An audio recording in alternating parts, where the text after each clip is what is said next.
Each time zone is different. I don't know where y'all located at, but I'm feeling truly blessed. It's Thursday. This time is going by so fast. Tomorrow is Friday, which is the 12th, I believe. How y'all day going so far? How's the weather? And what time of the day is it that y'all listening to this Positive Thursday podcast? I hope y'all having a super blessed day. So what I was saying today, the topic I want to talk about today is, where do we go next from after protesting? Because this thing about all the other cases of police brutality when unarmed black men and women was killed, and when people was protesting, which is great, because that's when I was watching the protesting and everything like that, I seen like other races participating in, which I thought it was a beautiful thing. And I just pray that this continues to go on even after everything died down. And how can we continue to keep the momentum going? The first thing we need to do is, especially here in the African American community, black on black crime has been going on for so long. Hate against one another. And for us African Americans, for y'all tuning in today, for African American people that's tuning in today, listening to this Positive Thursday topic, this is something that we have to really get together. And I believe that it's a community thing. Like, we have to work together as a team. If we keep hating on each other, putting each other down, and just killing each other, it's like there's no reason. I never seen really that. How many other ethnic background groups you see killing each other? Did you hear on the news? Right? Or that you hear a lot. You don't hear too much about other backgrounds killing each other. But it's us. And I'm talking about this because this has been going on for a long time. I know that as many of you are getting tired of the same thing, and so am I. So this is how we can at least, I know things might not change overnight, but if each one of us take a step in doing our part in our own community, working together as a team, I believe that we can create the changes that we want.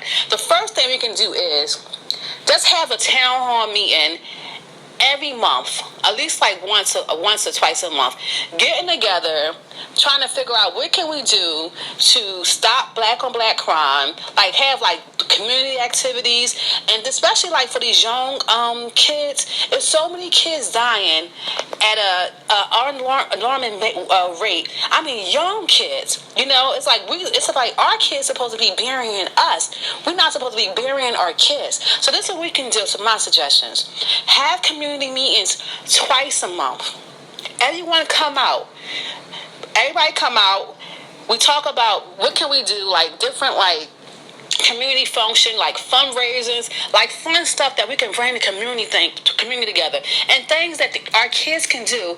Because remember how growing up, how they had like camps and after school programs and stuff like that, to where as though it was like we didn't have the parents didn't have to pay anything, and they had like counselors and stuff, and they had funding, that would pay for that.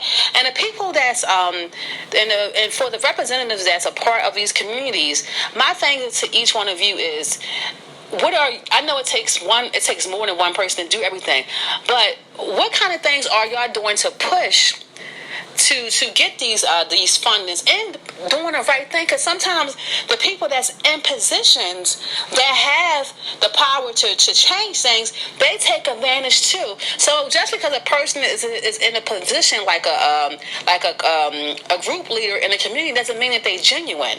So if we can find some good people that's genuine, that's into bringing the community together, want to get funding and get the money and do the right thing with it, bring these kids out, come to the recreation center, have basketball things. Even though I know that for those of you that has been making a difference that you don't hear about, I want to say thank you for your help. Those of you that's trying to make a difference, because I know that it is many of you in the community that is trying to make a difference, and I want to say thank you and continue doing what you're doing. God bless each one of you.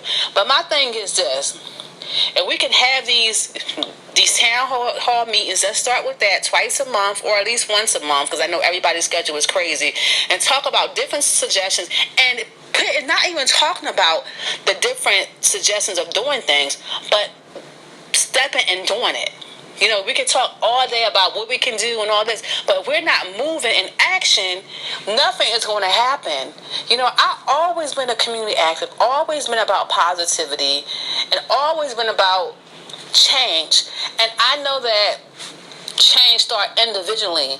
And this is why, like on my, I have a YouTube page, I have an Instagram page, and I have a Twitter page, and I post like inspirational stuff and other things that's uplifting and positive. That's the kind of person I am. I love positivity.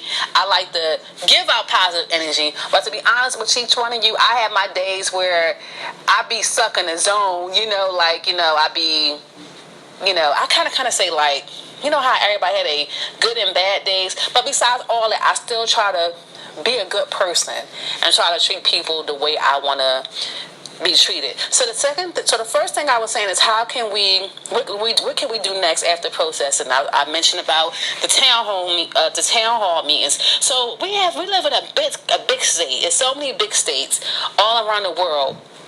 Just complaining about it and not taking things in action.